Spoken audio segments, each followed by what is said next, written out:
In the criminal justice system, the laws are framed first and foremost by the U.S. Constitution, because it's this living document that gives government its powers, as well as limits those powers and guarantees our personal rights to life, liberty, and property. Our laws protect these rights, whether the laws are enacted at the federal, state, or local level. So, while the purpose of this system is to bring criminals to justice, it must also meet the standard of due process provided by the Constitution. And so the criminal justice system has two separate but equally important functions: to protect the public safety and maintain the public confidence. This is how it works.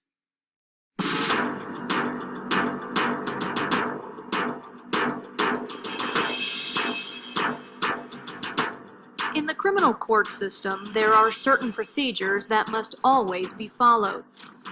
Once a suspect has been arrested, it's the job of the criminal court system to determine whether the accused is guilty or innocent. This process begins with a series of required steps, often called pretrial procedures. And the first step is a proof of probable cause, required by the Fifth Amendment to the U.S. Constitution. And probable cause is a legal term, which means some level of proof, even a basic level of proof, that a crime did occur and that you were connected to that crime and somehow involved. The law specifies that within a certain time period after a person has been arrested and taken to jail, that they must appear before a judge with some degree of jurisdiction for a determination that the right person has been taken into custody and arrested, and that the right person is being held in jail. So there's no unlawful detention. So unlike some other countries where they can pick you up and hold you for up to a year or 3 years without formally charging you, you must be formally charged within certain time periods, and some of them vary from state to state, but you must be formally charged.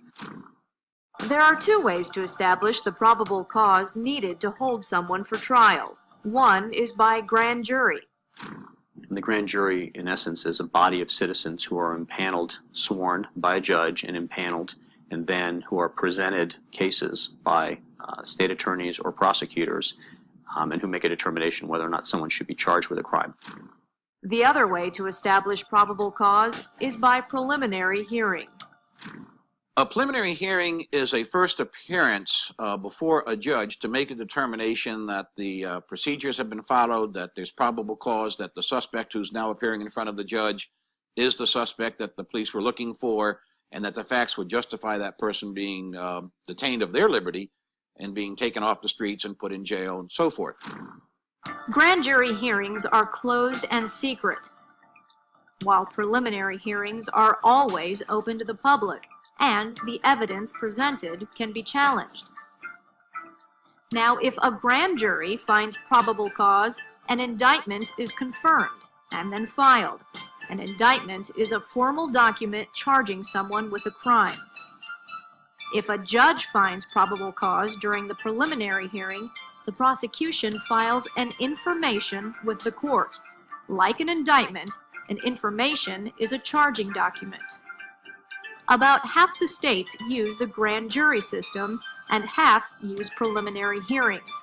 Some states use both, depending on the crime. So even though they're different, grand juries and preliminary hearings have the same purpose: to decide if there's enough evidence to formally charge someone with a crime. The prosecutors have the discretion to make the filing decisions in the case, that is, decide what are the appropriate charges to bring forth. Oftentimes, police will just make an arrest on one particular crime, but the evidence clearly shows that the defendant committed more than one crime, 2 or 3 different crimes, and the prosecutor can certainly add those charges to properly reflect the crimes that have been committed and the prosecution that will commence. Sometimes a crime is so serious the defendant has to stay in jail until trial. In other cases, a pretrial release is granted. This decision to either release or hold a defendant is made by a judge. And before granting any release, the judge weighs the safety of the community against the rights of the defendant. The purpose of pretrial release is to keep the jails from being overcrowded and keeping the system from being overburdened.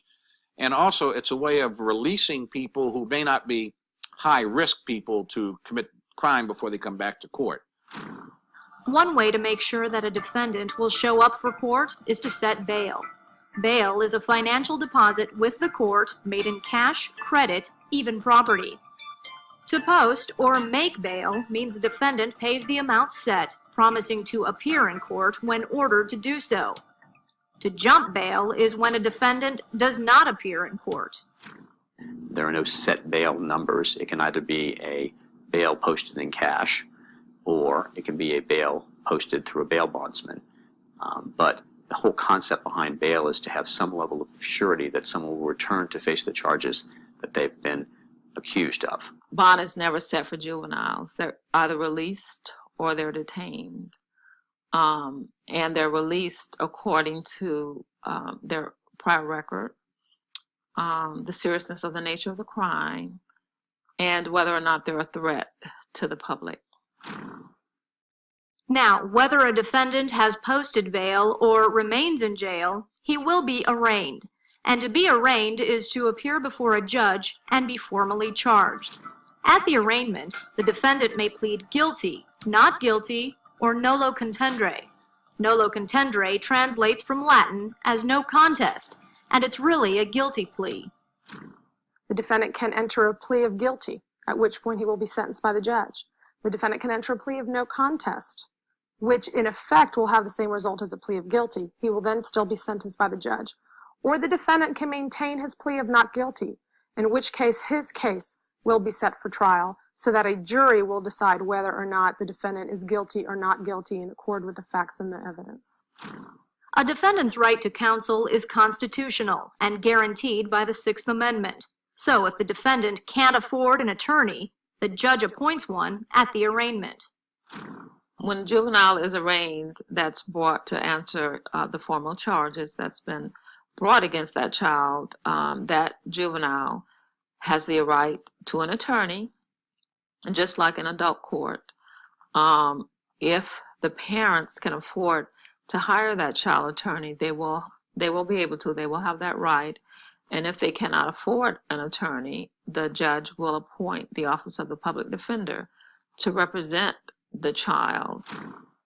Now, both juveniles and adults may plea bargain.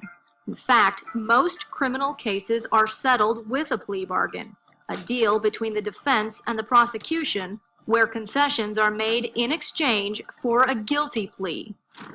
The majority of cases are disposed of through plea bargaining. And I know in the general public that's sort of an ugly word, but that is the reality is that the majority of cases are disposed of with an agreement between the state and the defense as to what the proper disposition of the case should be.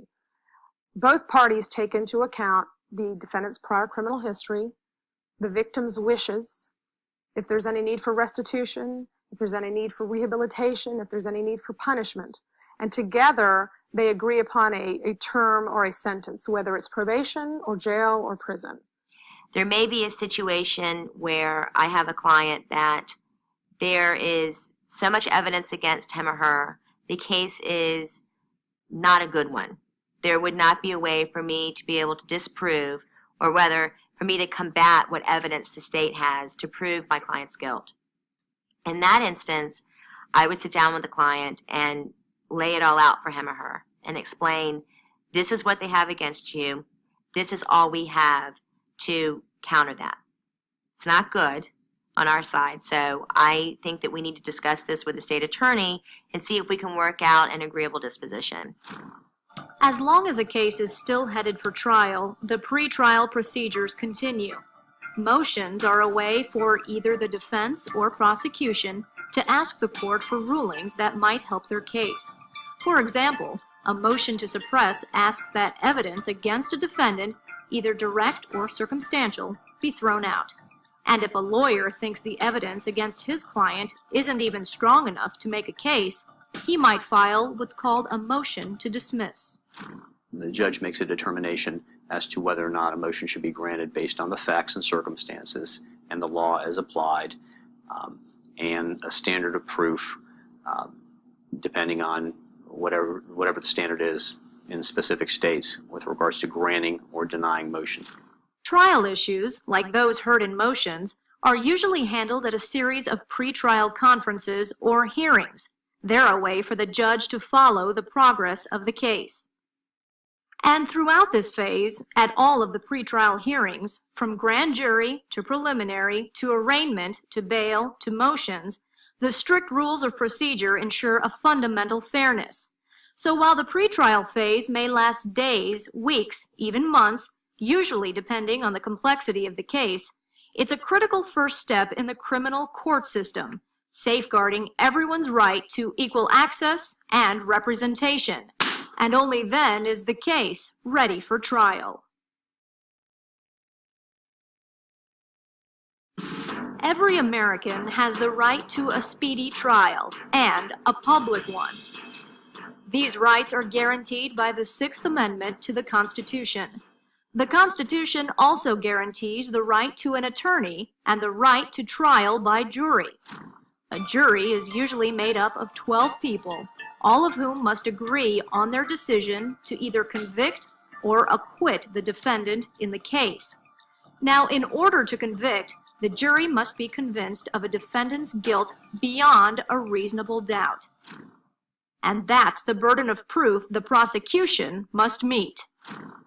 The burden of proof in a criminal case is beyond a reasonable doubt, and that is a burden that the state carries and that the state must prove before anyone can be convicted of a crime. And it doesn't matter what kind of crime, the level never changes. Whether it's a misdemeanor, petty theft, or a first-degree murder, it's always beyond a reasonable doubt. And that burden has been placed on the state, and that burden is the highest burden in the land because we're talking about affecting somebody's life and liberties. That standard is so high because when a person is charged with a crime and then convicted, they are going to be placed into a facility that's going to take their life, liberty, and pursuit of happiness away. This is somebody who is completely restricted confined from going anywhere, doing anything on his own or her own free will. We have to have every single juror agree on that verdict. You can't just have 5 or 4. You have to have every single one of them agree to that guilt. What a criminal trial really does is pit two opposing teams, defense and prosecution, as each side competes for the jury's point of view. It's called an adversary system, and it's up to the judge to make sure both sides play fair. And the role of the judge is, for lack of a better term, that of an umpire, to make sure that the trial is done cleanly, so no evidence comes in that's objectionable, to call balls and strikes. Other players in the courtroom include the bailiff, who maintains security, and the court reporter, or stenographer, who transcribes the proceedings verbatim to create a formal record. The other people present in the courtroom are generally a clerk from the court clerk's office, who is responsible for both the file on that particular case and any evidence which is received, and making sure the evidence is properly marked, and if it's placed into evidence, making sure it's all available for the jury to see during deliberations. A trial is really a very formal process and begins with jury selection. The process of selecting a jury is also called voir dire. It means to say the truth. The goal is to pick a jury that is fair and impartial, that has no preconceived judgments or notions about the case or the defendant. But the manner in which that is achieved is that a panel of citizens in the community are called. They are questioned by the judge, the state, and or the defense. It varies depending on each state. And then the state has a certain number of strikes. The defense has a certain number of strikes. They each take turns striking those who they don't want, and ultimately what is left should be a fair and impartial jury. In their opening statements, both the prosecution and the defense introduce the evidence they will present at trial. Sometimes lawyers will use analogies, like they'll say an opening statement is like reading the index to a book, or they'll say something like an opening statement is a roadmap telling you what direction the case is going to take. So it's a way of educating the jury in advance as to what each side thinks it will be able to present by way of witnesses and evidence. The prosecution is the first to present evidence and call witnesses in direct examination. In direct examination, the prosecutor will ask the witness, basically, through your senses, tell us what you know. What did you see? What did you hear? What did you observe? What knowledge do you have about this case? The defense may ask questions of the same witnesses, and it's called cross-examination. Cross-examination is different from direct examination. In cross-examination, the defense attorney is trying to create doubts in the case or create holes in the theory of what the state is trying to do. Next, the defense calls its own witnesses, and the process is reversed. The case put on by the defendant really depends on the type of defense: alibi, self-defense, even an insanity defense. These are all examples of a criminal defense and usually fall into one of three categories. The defendant didn't commit the crime, the defendant committed the crime, but it's justified, the defendant committed the crime, but can't be held responsible.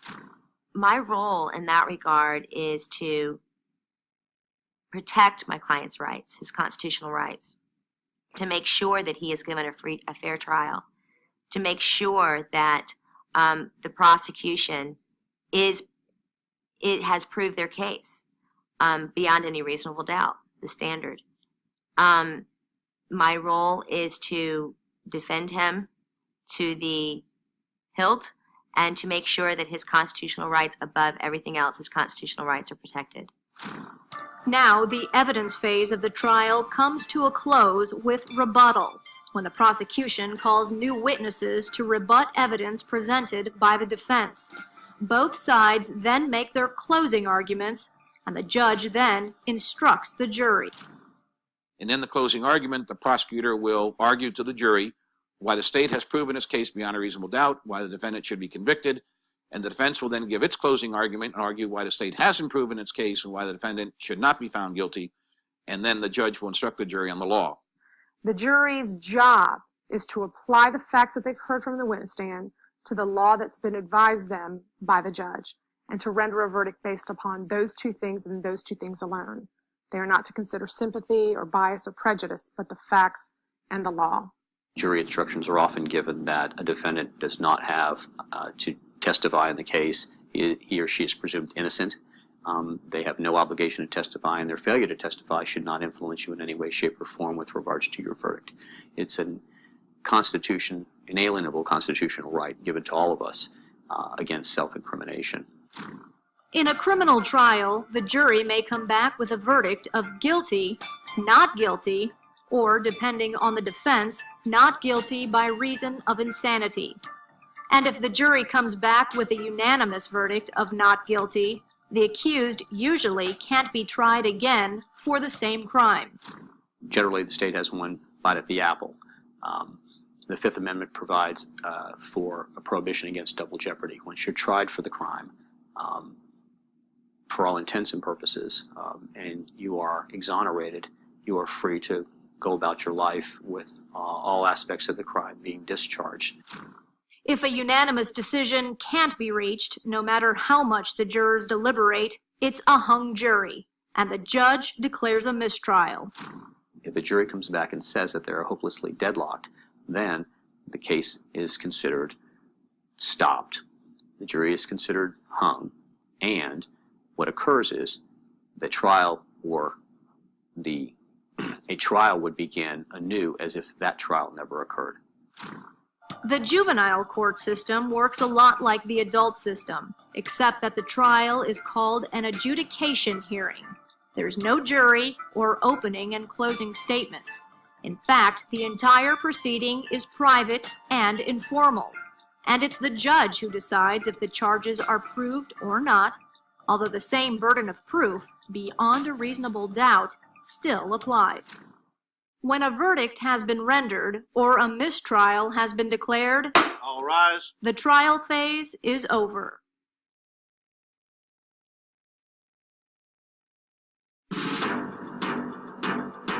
Once the verdict has been read, what happens next? Well, if the defendant has been found guilty of the crime, it's time to decide his punishment. If the crime is a misdemeanor, the judge can pass sentence from the bench. Otherwise, there's a sentencing hearing. Different states have different guidelines for sentencing, but the judges do have sentencing guidelines that they must abide by before they pass a sentence on a defendant. A judge may also consider additional factors. Mitigating circumstances may decrease the length of the sentence. Aggravating circumstances may increase it. And the mitigating and aggravating factors are those that are considered by a judge in making a determination of what's an appropriate sentence for that person. At the sentencing hearing, both the state and the defense can put on additional facts and evidence. The defense typically will put on mitigating factors or mitigating evidence, perhaps the defendant's family members or friends coming to testify on his behalf in front of the judge, asking for mercy, asking for leniency. Likewise, the state would put on perhaps if there's victims in the case, or witnesses, or other aggravating factors or evidence. If the defendant has a significant prior record, all of that would be brought out so that the judge can be fully informed before he makes his sentencing decision. Here in America, the punishment for crimes has ranged from public mockery to public hanging, and it continues to evolve. Today, a criminal could do time for his crime, pay a fine, or even perform community service. The punishment always depends first on the crime that was committed. Part of the sentence can also include paying restitution to victims, doing community service hours, paying a particular fine, a whole range of possibilities, from a letter of apology to a victim or a police officer to death in the electric chair or by lethal injection. Sometimes a person convicted of a crime is placed on probation, which means being placed under court supervision.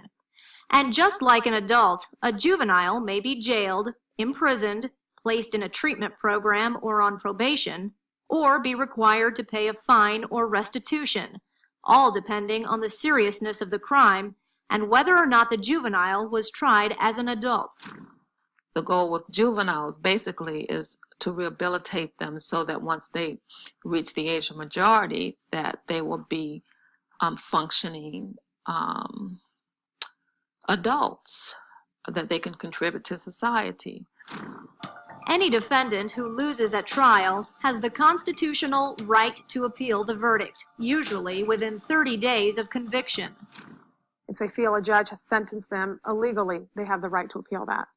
If they feel that their attorney did an ineffective job or was inefficient in their defense, they have a right to appeal that. If there was newly discovered evidence that came out that was not known at the time of trial, they have a right to appeal their conviction and sentence. Can't appeal the facts. Once the case is over, there's been a conviction, you can't bring any new facts in to try to argue that. And you can't appeal the facts that were brought in. But the law you can't appeal. And you hope you win in your appeal and you can get a new trial.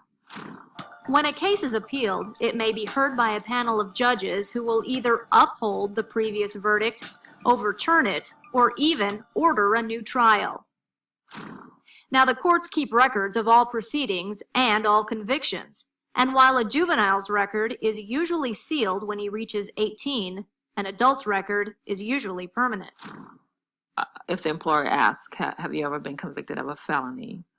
Or if you've ever been arrested for a crime of dishonesty, the adults would have to let the employer know. A juvenile that has been convicted of a felony or a crime of petty theft does not have to answer yes on that application, simply because their records are confidential. Throughout the criminal court process, from pretrial to trial to appeals and records, for both juveniles and adults, rights of the defendant are balanced against the rights of the community. Finding the right balance can be difficult, but this process, however complex, is one of the greatest strengths of the American criminal justice system. People are the heartbeat of what occurs in a courthouse. Our courts are here for the people. They're manned by the people. Your case is heard by juries of your peers. There are safeguards and checks and balances in place to assure that people receive a fair trial to the best of anyone's ability. Everybody is entitled to a fair hearing based on fair procedural rights, based upon fair substantive laws, and based upon advocacy of attorneys who are trained to do the best job they can for their clients. And I think at the heart of the system is the role of the attorney. The attorney has to know the law, the attorney has to know the procedure, and the attorney has to know that as a professional, it's her or his job to do the very best that they can in representing the interests of the client. I have a real strong belief in the criminal justice system, its fairness, its equity, and the people who are sitting on the bench as being good jurists, fair people, people who judge with both their heart and their head, people who give appropriate sentences based upon the facts and circumstances, and who see the big picture. So to me, it doesn't get any better than the criminal justice system we have in this country. It's not perfect. I'm not sure it will ever be perfect, but it's the best there is in the world, and it's consistently getting better. At every turn, the American court system struggles with its dual role to ensure the rights of individuals while protecting the good of society, and always within the framework of the United States Constitution.